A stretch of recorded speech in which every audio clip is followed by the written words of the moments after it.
প্রবাসী এসে এই দেশ শাসন করতে পারবে না। যে বাংলাদেশের রক্তের সাথে, বাংলাদেশের মাটির সাথে, পানির সাথে, জনগণের সাথে যার কোনো সম্পর্ক নাই, বাংলাদেশের জনগণের নীতি নির্ধারণীতে এই প্রবাসীদেরকে, এই বিদেশিদেরকে তাদেরকে কোনো জায়গা দেওয়া হবে না। এই তরুণ প্রজন্ম হাসিনার এই যে কামাল পেট্রোলকে 2 টাকার দাম দেয় নাই, এখন যদি কেউ মনে করে এই অপার যেই সম্ভাবনার তরুণ প্রজন্মকে আবার কামান দিয়ে, আবার পুলিশ দিয়ে, মিলিটারি দিয়ে, পেট্রোল দিয়ে আবার তাদেরকে দমন করা হবে, তাহলে তারা ইতিহাসের ভুল প্রান্তে তার অবস্থান নিচ্ছে। শোনো হে প্রশাসন,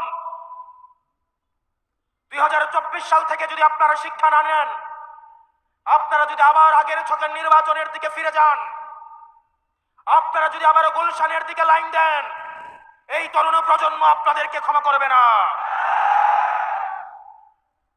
এই তরুণ প্রজন্ম যারা জুলাই এসে রক্ত দিয়েছিল, এই শাহী খুনি হাসিনাও বলতে বাধ্য হয়েছিল ওদের একটাকে মারলে একটাই যায়, বাকিগুলো রাস্তা থেকে যায় না। আমরা আপনার ফাহাদের উত্তরসূরি, আমরা আলিফের উত্তরসূরি, আমরা হাদি ভাইয়ের উত্তরসূরি। সুতরাং যেসব ডিসিএসপিরা আবার 14-এর মতো, 18-এর মতো, 24-এর মতো ব্যালট বাক্স ছিনতাই করার চিন্তা করছেন, আপনাদের প্রতি আহ্বান থাকছে, আপনাদের পরিণতি হারুনের মতো এবং বেনজিরের মতো হবে।